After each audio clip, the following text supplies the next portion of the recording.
Hey folks, Damian Mason coming at you. Before we hop into another fantastic episode of the Business of Agriculture, I want to tell you about Pattern Ag. Pattern Ag is a company that has pioneered predictive soil analytics. You know, we always treated diseases and pests after they were already in the field, when they were already causing us a problem. But what if you can do this proactively through predictive soil analytics? Pattern has a technology that through their technology, you can say, oh, here's the likelihood that I'm going to have soybean cyst nematode. Here is the prediction on how bad of a risk I face for sudden death syndrome or corn rootworm and a whole bunch of other diseases and pests. When you know what your risk factor is, you can more efficiently and proactively treat for the disease. You can do this by going to pattern.ag and figuring out what your risk factors are through predictive analytics. That's right. Go to www.pattern.ag and then get a hold of your Pattern Ag representative to help you do predictive analytics on your farming operation.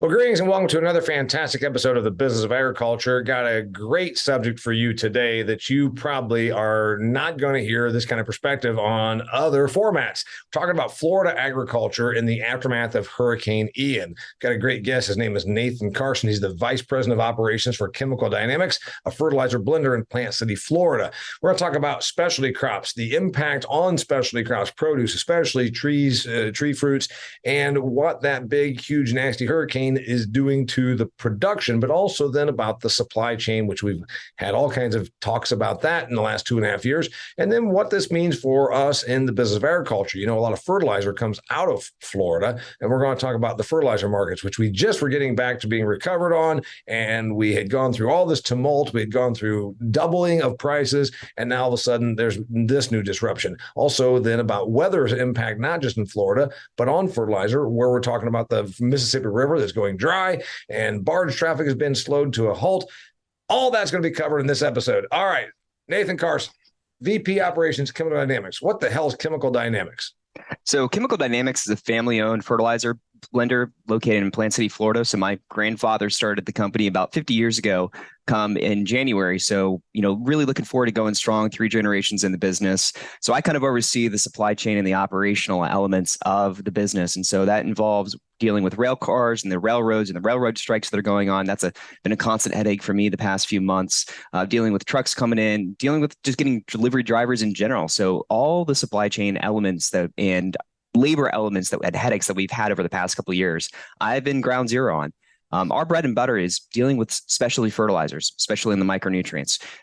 In the Plant City area, working with strawberry growers, working with Florida citrus. We're also doing a little bit of business these days out in the Mississippi Delta. And so all of these different weather elements, whether this is drought in the South, Mississippi River Basin, everything that you're talking about, we're ground zero for all these trends. That's why you're on here. A gal named Mary Hartney that's with a trade group in Florida who recommended you, because really I don't want to, in this discussion we're having, it's like it can go a lot of directions, and that's why when we did our pre-call, the listeners right now are like, what do you mean? We're going to cover everything. And that's why, you've got a good read on just about everything. To say it's Hurricane Ian discussion is like, yeah, that's part of it. My buddy Todd Thurman, who hosts the Business of Agriculture Success Group with me, he co-hosts it with me, said something pretty smart a couple of years ago. He said, this whole pandemic thing didn't necessarily create some trends. It accentuated or perpetuated some things that were already happening. I kind of think that about Hurricane Ian. We already had all kinds of screwed upness with the fertilizer markets. We already were dealing with then foreign stuff on specialty crops. That's always been the issue, that in Peru or Mexico, they produce stuff. And so it's kind of like Hurricane Ian might have just perpetuated these screwed upness elements that were already going on in the marketplace. So let's start with your sweet spot, fertilizer or Florida produce. Which one you want to go with? We can just start with fertilizer for now. All right. Fertilizer, we doubled our price starting, a year and a half ago. Then we wondered if we were even going to get it. And here I am in Indiana, the I states. We need fertilizer to make corn, right? And so there was this whole thing. We're even going to be able to get our fertilizer. Well, we did get it, but we paid a lot for it. Take me to, here we is, fall of 2022. Take me to spring 2023. What can I expect? What's going on with fertilizer? Well, to kind of backtrack and just kind of see it at a high level, I mean, what we have in agri-food systems and agri-food markets is a very, very complex system that is just very interconnected, very, very concentrated and interdependent. And it's overly optimized for profitability, which means that there's no resilience built into the system because it's all been eked out for maximum profits. And to your point, this pandemic and then the extreme weather events and the supply chain disruptions has created this cascading impacts that is causing these systems to unravel. And we are now suffering for that lack of resiliency in the form of very high prices with rampant inflation that is going to persist for quite some time. And that's the unfortunate thing. But when we start looking, I don't like the word. I understand exactly why you're using it. No, in no way am I bashing on your choice of words. Resiliency, the consumer thinks that means we're just a minute away from starvation. You know what I mean? And that's not true at all. Your point is the Japanese manufacturers, starting in the 70s and certainly by the 80s, were the cream of the crop worldwide, and they invented a thing called JIT, just in time, meaning they didn't bring on a bumper for that Toyota until like 8 hours before the Toyota was being manufactured. The bumper came in on a truck. Why sit on a warehouse full of bumpers for 90 days when just in time? Essentially, our food system in North America made the exact same change. We were like, we're going to be basically just in time. We're going to be lean and mean because our margins are low. Our food prices are very affordable for the masses. And to do that, we have really no slack built into the system. That's kind of what you're saying. So I just want to make sure that the listeners like, is he bashing saying we're not resilient? God damn it. We get through all. It's not to say that we can't get through Hurricane Ian's. It's more that we don't have a lot of slack because we're that efficient. Exactly. And just to give you an example, I mean, 90% of all domestic fruit and vegetable production is produced out of a few counties in Southern California, which means that if something goes wrong in Southern California, that you're going to have some major, major impacts. I mean, you have a lot of the strawberries, winter strawberries that are coming out of Plant City, my hometown. And so if something happens to the production in Plant City, there goes a lot of your winter strawberry markets. So you have these very concentrated systems. And that's what I mean by the lack of resiliency. And with the Toyota model, you had a lot of these clusters. And so Toyota is able to source in a very local area. And so you didn't have to worry about bringing in material from all the way across the country, 3,000 miles, shipping in stuff from barges all the way from Asia. It was very localized. And now you have this globalized world, which means it's a lot more complex. Greater complexity means greater things can go wrong. And so that's just kind of setting the stage for this discussion about fertilizer. The good news is when we start talking about for potash, a lot of the stuff when Russia invaded Ukraine, we've already kind of calculated in the disruptions to potash supplies for going into the next season. Prices have somewhat stabilized. They probably will go up a little bit, but nowhere near what we saw this past year. For phosphate, so the Mosaic has a lot of major production facilities here in Florida. They've been shut down a couple of weeks, but from what I've heard in the industry, they're getting it back up online. So it's a very minor disruption. You're going to see some probably localized spikes, but it's not this massive disruption. I'm not as much concerned about the availability of phosphate. Thankfully, like I said, I believe that they had very minor damage. They were able to they're bringing the plants back up online. So things should be fairly normal by the end of the month from what I've seen. My big concern going into the next season is actually when it comes to nitrogen. And the reason being is when we start looking at nitrogen markets worldwide, especially in Europe, you have high natural gas prices, you have a lack of supplies. And so a lot of the major chemical and ammonia plants there in Europe are beginning to shut down. The United States imports about 15% of its nitrogen needs. And the big concern isn't that among the big three? So the person that's listening to this is not agronomically inclined, NPK, nitrogen, phosphorus, and potassium, the three big macronutrients, et cetera, et cetera. Isn't that the one that we're least dependent on foreign markets for? You just said we only bring in 15% nitrogen. We make 85% of our own in. Yes, that is correct. So it is the least. So it's a weird thing because nitrogen is the one that we have the best domestic supplies on. However, nitrogen is the most important nutrient, period. You need nitrogen if you're going to grow corn, if you're going to grow anything. Right. And so the fact that we need that 15% of the market means we're not as vulnerable, but that's still a pretty large supply that we do bring in. Because we use a boatload of nitrogen, is your point. So even though we only import 15%, it's kind of like, yeah, we also need, it's like 15% of the most important thing, right? Exactly. And so my concern, and this is kind of in this realm of hypotheticals right now, where it remains to be seen, is that you're going to have price arbitrage opportunities. And essentially, the market is going to have a higher price for nitrogen there in Europe because they don't have that domestic supplies because of the natural gas situation. And that means that nitrogen, which would be going into North American markets, into the US markets, is instead going to go to Europe. And so I'm a little bit nervous that we might see a lot tighter supply of nitrogen going into the planting season. I definitely believe that prices are going to go up, probably to what we saw at the heights last year for nitrogen. That would not surprise me. It does appear that the price for urea topped out to be about $850 or so a ton. NOLA price for spot price, that's probably about the ceiling, depending on where commodity prices go. But I would not be surprised to see urea and UAN prices continuing to go up into the next season to where we saw last year. And to the person that's a cranberry producer that doesn't even get this, that's listening to the Business of Ag podcast, urea and UAN, go ahead and give me, because those are forms of nitrogen. Yes. I want to make sure that the person that's maybe not, and this is obviously important because it's all the same net. It's all the same thing. We're trying to get nutrients, but it's also in different forms. And some end up being, they all rise and fall together, but they also might vary based on the manufacturer of them, correct? Yeah. So urea is essentially a granular form of dry nitrogen that can be applied. And then UAN, U32, is a liquid form of nitrogen that can be applied. So the spot market for urea tends to be a little bit more volatile. It's a lot easier to ship.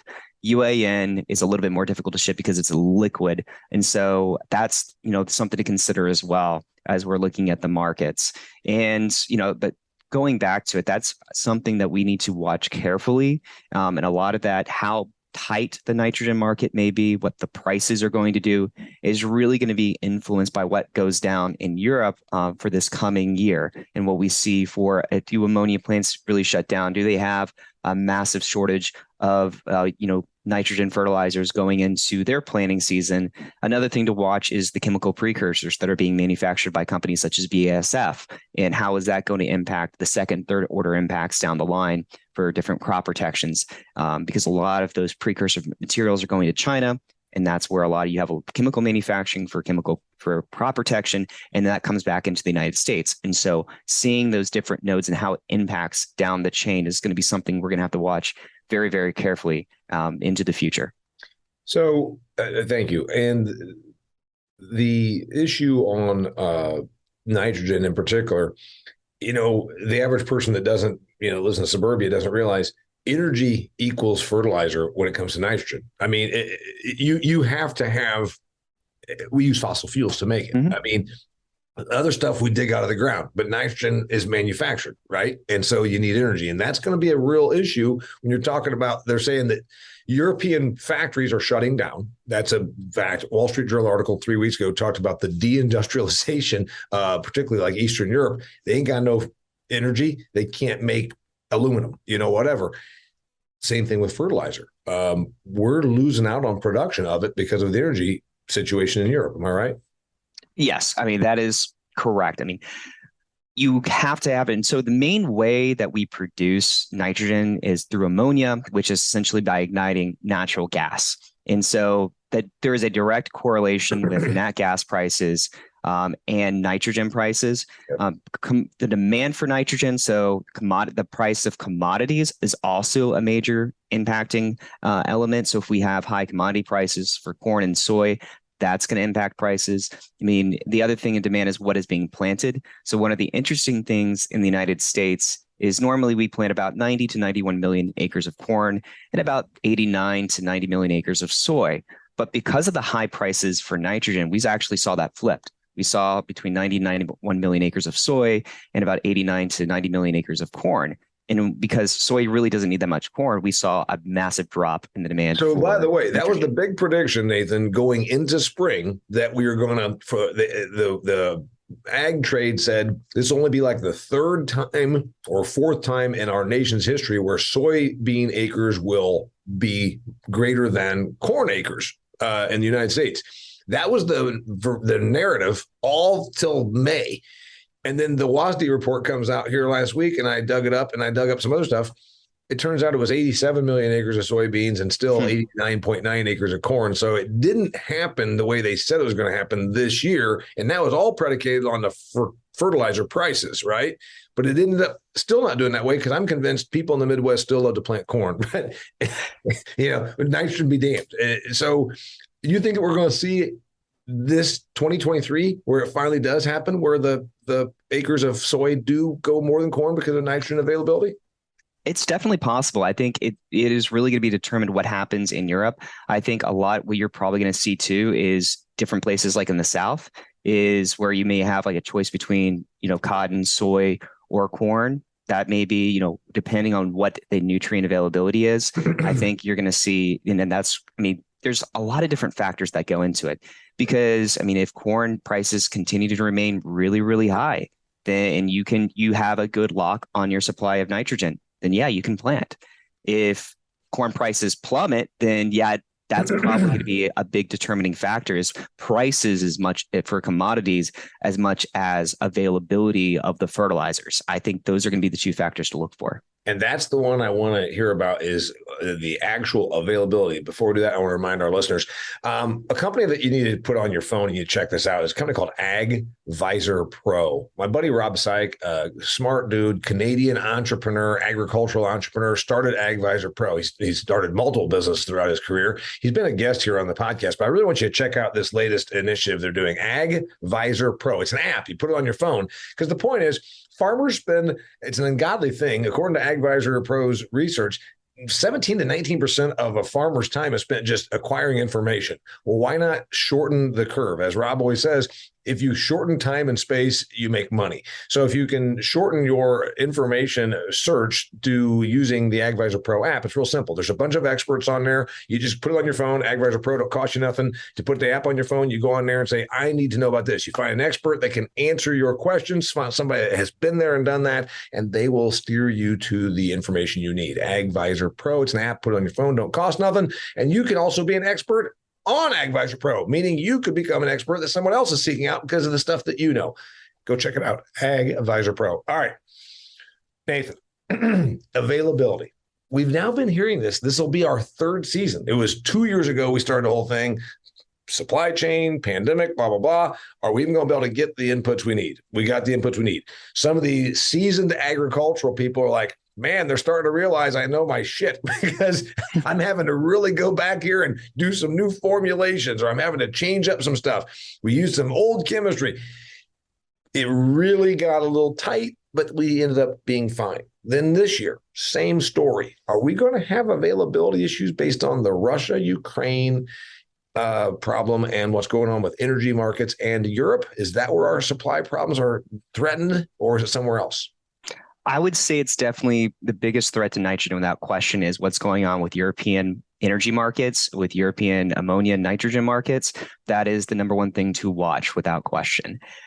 I think what I view is you may see kind of in similar years, localized shortages where people are waiting till the last minute to get their fertilizer needs, especially their nitrogen needs. They don't have very strong relationships with their suppliers, and they're kind of caught, waiting to the last minute, and they're prices are probably going to come down, and then they realize, oh crap, there's not anything there. It's going to be probably localized and very, very, like, you're going to see a few areas, but I don't think it's going to be like, oh my gosh, I can't get any nitrogen. Because remember, we only import about 15% of our nitrogen needs, and a lot of that's coming from Canada as well. Trinidad and Tobago is the number one supplier for nitrogen imports. Something like 65% of the nitrogen imports are coming from there, and so there's a lot of complexities in these markets. And I think the best thing that we can do is lock in those contracts, lock in that pre-buy as much as you can. If you can take delivery, and if you have the warehouse space, if you have the cash flow, that's not a bad idea. But there are ways to offset and mitigate that risk. It's going to get tighter. How tight remains to be seen. I don't want to be apocalyptic gloom and doom because there's a lot of things we just don't know. It may just be a minor blip it could be severe. It really depends on what happens in Europe, and all we can do is wait and see, unfortunately. We've been hearing, and the thing is, I don't like sky is falling, chicken little kind of stuff, but we have, boy who cried wolf kind of thing. We have been hearing about, oh gosh, you're not going to be able to get this stuff, buy early. We've been hearing that now for 2 seasons. So you can understand where the ag producer might be a little skeptical of all the doom and gloom talk. Talk about Florida, since you're the Florida guy and you're in the Florida, you live there, you work there, you're from there, and also we bring fertilizer in. So the fertilizer that comes out of those plants there is P, right? Yeah, phosphate. Yeah. So the phosphates come out of there, and they are impacted, but you said they might be like dealing with 2-week shutdowns. They can make up for that just by working a little overtime. Is that what you're saying? Don't worry about the phosphorates, the phosphorate markets, and the phosphorus availability is going to be okay? From what I saw in some of the reports from Mosaic, we're going to have production that was declined by about 200 to 250,000 tons. I don't have the numbers in terms of how much potash the United States is bringing in, but there are ways to, make that up. We can import a little bit more from Morocco. Wait. It's phosphorus or potassium that we're dealing with Florida issues? Phosphate. Yeah, it's phosphates. So on the phosphate stuff, you think we're going to be a little held up on production, but we can make up for it by the time we need it? Yes, I believe that we can definitely make up for it. I don't think it's going to be it's going to be a disruption, but it's not going to be a severe disruption. Okay, then potassium, we get a lot of that from Canada, but also then isn't that where the Russia thing comes into play? So Russia and Belarus produce about 35% of the world's potash. And Canada is the number one producer of potash. I think there's something along the lines of like 32% of global potash. And the United States almost exclusively gets all of its potash out of Canada. So we pretty much have internalized supply lines for potash. It's other countries, other importers, India, Brazil, who are reliant on those markets for potash coming out of Russia and Belarus. Those other countries, other nations are going to be the ones who are most impacted, I would say. And again, we've kind of already priced that in with all the trade embargoes and things like that over the past year. So the market has pretty well priced that in. So I'm not going to say it can't get worse, but from what we've seen so far, things are pretty much already priced in. We have a certain level of certainty from the standpoint of the market's adjusted. And we have the stuff. Yes. We have the stuff. Yes. Okay. All right. So moving from then the fertilizer, we said, okay, you're the Hurricane Ian guy because you live and work there. How bad was your business disrupted? You bring in fertilizer, you blend it, you're talking about rail, and you talk about what you do. Were you guys screwed for a week, 2 weeks? Are you still screwed? What's going on? So where I'm located in Hillsborough County, Florida, I was pretty well unimpacted. We had a few barrels, strewn across the yard. We had a storm drain blow over, lost power for maybe an hour or two, but we were really, really lucky where we were at. You go about 30, 50 miles south down to, Wauchula around the Peace River, and they were completely flooded out. I mean, a lot of those people were out without power for well over a week. A lot of farmers for peppers, for tomatoes down in those areas lost pretty much everything with their farms and on the crops that were in the ground. Citrus was absolutely devastated. So a lot of the citrus is down there around that, Naples, Fort Myers area, Immokalee area going up straight, Hardy County, Polk County. And a lot of those trees lost their crops, 50 to 90%, sometimes 100% for some groves. USDA announced the other day that the orange harvest before the hurricane was going to be 28 million boxes. Mm-hmm. That was before factoring in the impacts that we've seen to citrus. It's going to be, I would say, with fairly strong confidence, that it's probably going to be below 25 million.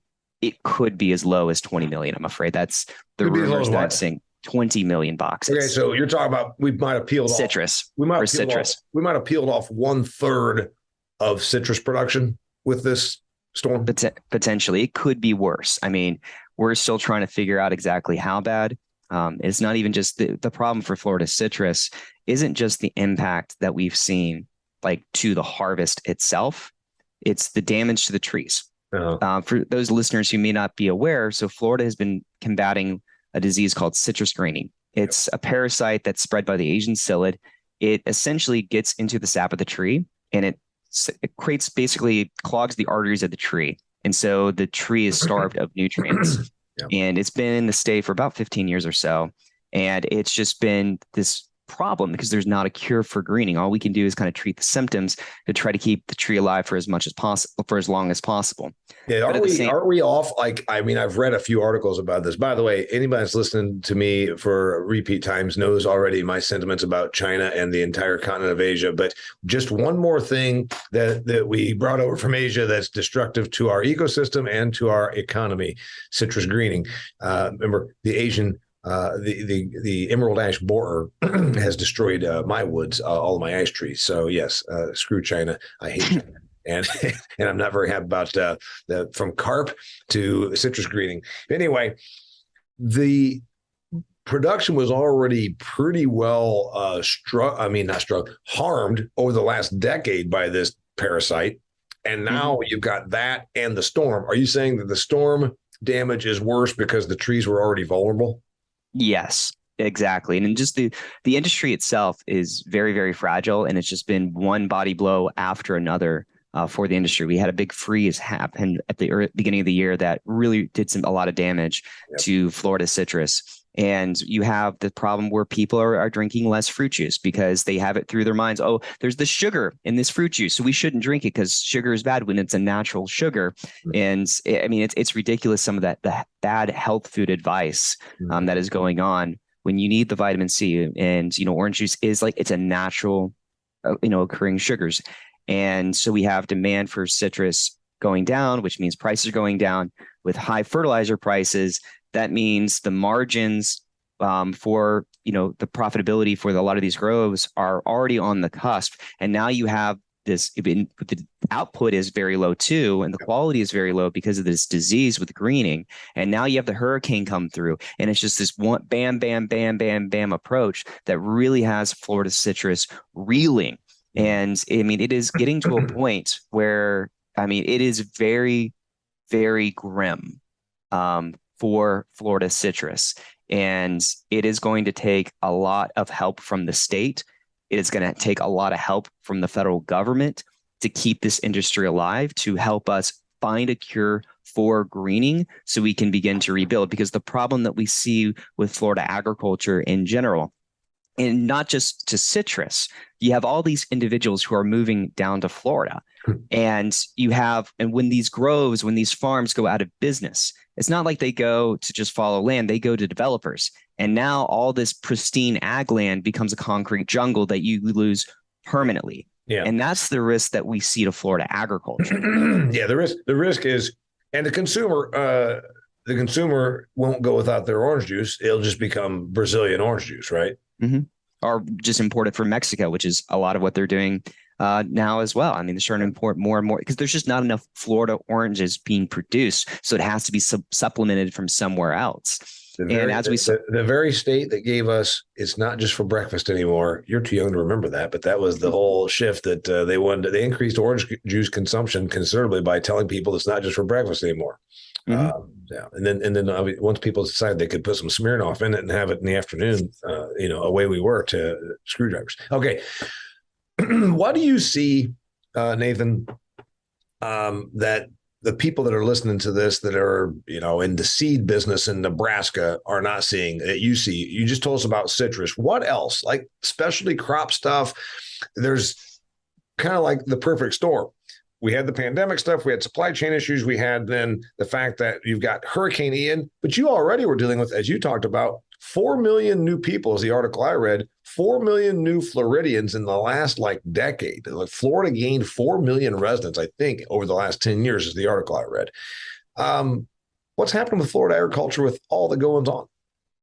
I mean, so Florida agriculture, I mean, our biggest problem is just the disease pressures from the Asian psyllid, from citrus greening, but also unfair trade practices coming out of Mexico, where Mexico is dumping fresh produce on the market. I mean, given how contentious politics is these days, it says a lot. The fact that the only thing that Florida Republicans and Florida Democrats agree on is that Mexico is undoubtedly dumping on the market.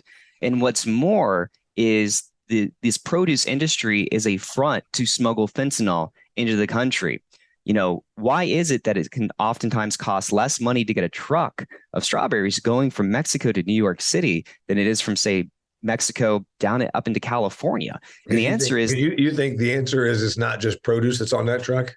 it is absolutely the case. I mean, Congressional Representative Kat Comax, she basically said that, she was out the border and inspected a truck and saw it loaded with, marijuana and fentanyl, and it was this produce truck. And that's what she saw. And then this is what is happening in the market. And I remember seeing that report, by the way. It didn't get nearly the amount of coverage that it should have.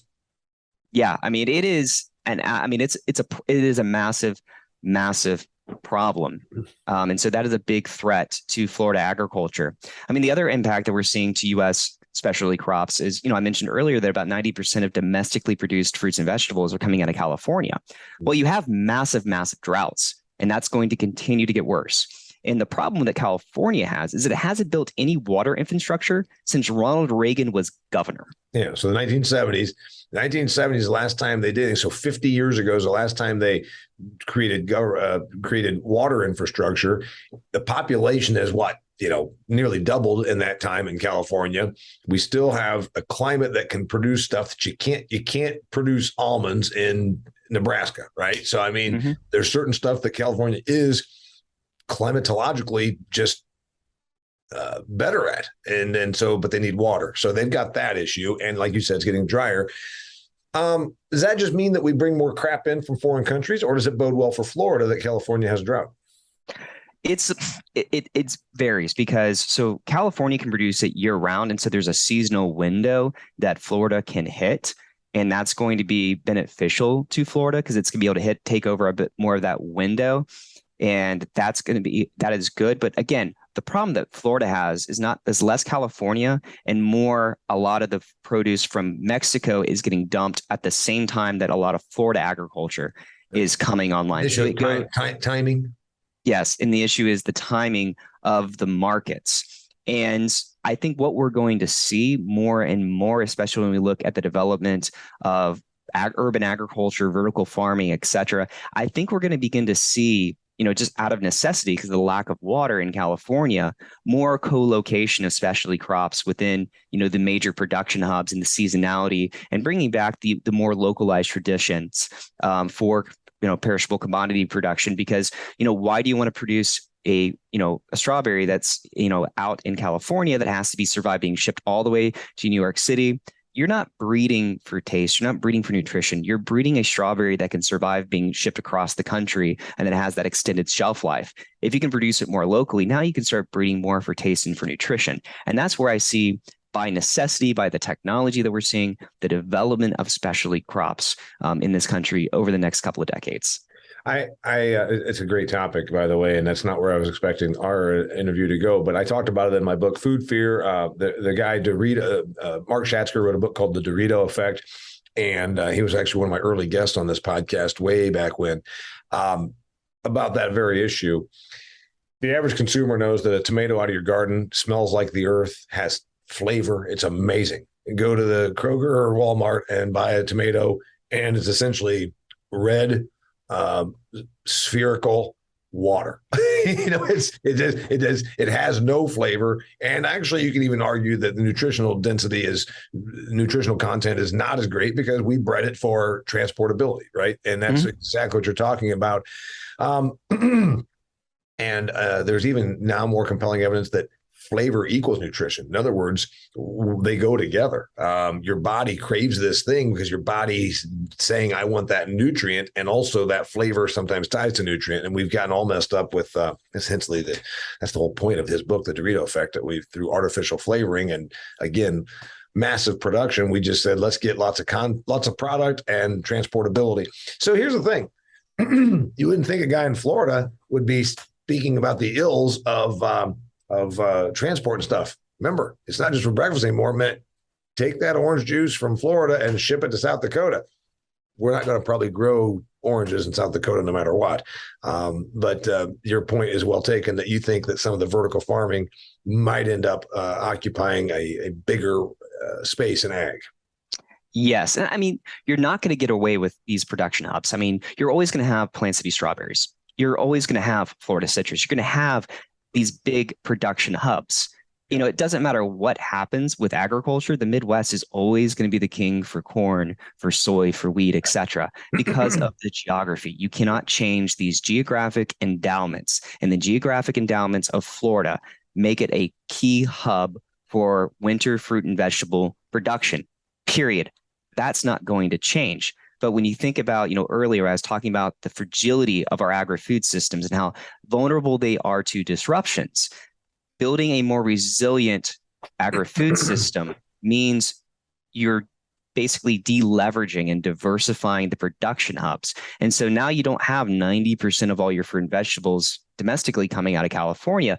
It's divvied out. So you still may have, say, half or something, but that's a lot of fruit and vegetable production that can go to a lot of other places and really means that if something happens in California or happens in Florida or happens somewhere else, there's other nodes that can pick up the slack. And so there's not a severe disruption. And that's where I see things going.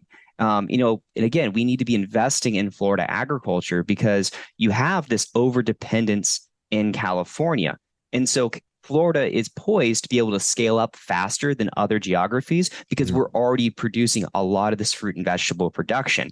And that's where, again, it's going to require a lot of assistance from the state and also at a federal level, because at a federal level, we don't really care about fruit and vegetable production. It's just kind of ignored. When we have this problem with obesity, if we want to address obesity in this country, if we want to address the problems of health and have preventative health care, have people eat more healthy fruits and vegetables, fresh fruits and vegetables. That's a great way of offsetting it. And so we need to think about a federal policy and invest in perishable commodity production in these different locations. You're covering a lot of ground here, Nathan. You're a sharp guy. Question for you, though, on scaling up. That bodes well for Florida, but again, there's still the issue of foreign competition.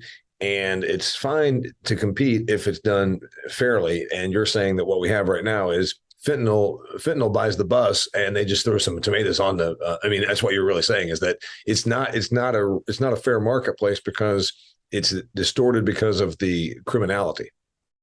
Yes, the criminality is a big problem of it. You have Mexico that's also illegally subsidizing the production of fresh fruits and vegetables in clear violation of the NAFTA and the USMCA agreements. So you have like multiple confounding factors. You have illegal production, illegal subsidization. They're dumping on the market. They're using it as a vehicle for smuggling fentanyl. And that is the problem. And the way Mexico likes to play the game is, if we try to tighten up border restrictions and track down on the dumping on the market, basically Mexico threatens corn and soybean imports from the United States, and then it gets shut down by, the corn lobby out in the Midwest. I mean, that's just the truth. I'm just trying to state the facts here. And that's the politics of why. And they are a huge market, by the way. They are projected to buy $27 billion worth of our ag output this year, Mexico. And that's second. They've climbed to being our second biggest ag customer behind China. Point I make is they are 3/4 as big of a customer as China with 1/10 of the amount of population. So we do want to have a healthy relationship with Mexico. The tough part is the cartels, et cetera, are in charge of and then the government subsidizes the produce. So it's not good for Florida and especially crop is what I'm hearing. Yeah, exactly. I mean, the thing is, if we want to, outsource all of our fruit and vegetable production to Mexico, kind of like we outsourced all of our manufacturing to China, I mean, I guess we could do that, but there's a cost and there's a consequence to it. We've seen in the pandemic what happens when you let foreign countries control all of your manufacturing and you're relying upon them. I mean, it's not a good situation. It's not a good. In fact, I believe that we are going to continue to see a deglobalization in your lifetime and even in my lifetime. We've never seen anything other than massive amounts of globalization. I worked in a factory. My wife and I were both factory workers when we were, in college. And my factory's done. They don't make that stuff here anymore. And I've pointed out for a long, long time, this makes us vulnerable. Well, it looks like the rest of America is starting to realize what I said 30 years ago. we need to make stuff. So there is going to be a deglobalization push, as there already is, because of China holding us over a barrel, OPEC holding us over a barrel, literally. On produce, I think that we need a healthy Florida, because we don't want to become dependent on Mexico, because again, you give them too much power and all of a sudden we're vulnerable. Mm-hmm. And again, it comes down to this issue of price. Remember when I said earlier is we've over optimized our entire agri-food system for the lowest, for profit maximization.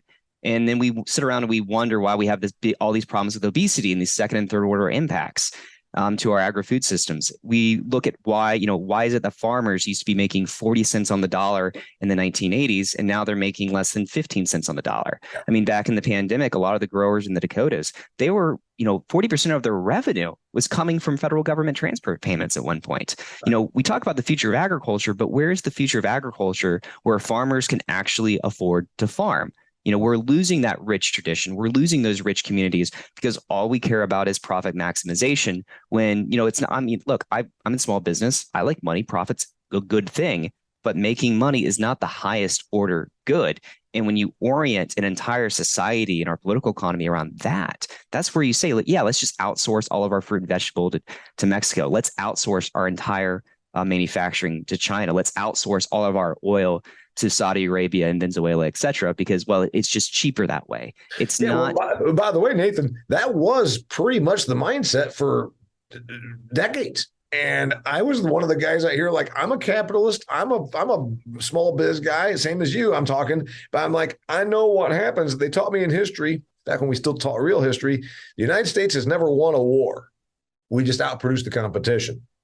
We didn't beat Germany because we had smarter generals. We beat Germany because of our ability to produce. We were able to outproduce them. Well, that's something that we need to regain on this whole thing. So that's one positive. And I agree with you that I'd rather have Florida agriculture. And I think the average consumer appreciates the fruits of our labor, literally. But would they pay another nickel to make sure that it's the United States being not compromised? And probably so. But the tough part is right now we're in an inflationary period. The consumer's paying 13.5% more for groceries than they did a year ago. It's probably a tough ask right now, but I think long term we need to, for our nation's security, to have a strong ag sector, even if it means that we have to play a little more mean with some of our foreign competitors. Well, the great irony is, again, when you have everything that's in this just-in-time mentality and you have a supply shock, well, it's basic supply and demand. Demand is normalized, if not higher, because of all the government spending and transfer payments and stimulus checks. So demand is going up, supply is going down, higher prices, inflation. And until you fix that supply issue, you're not going to fix the problem of, inflation. And the only way that you can have lower inflation is demand destruction, which means you go into recession.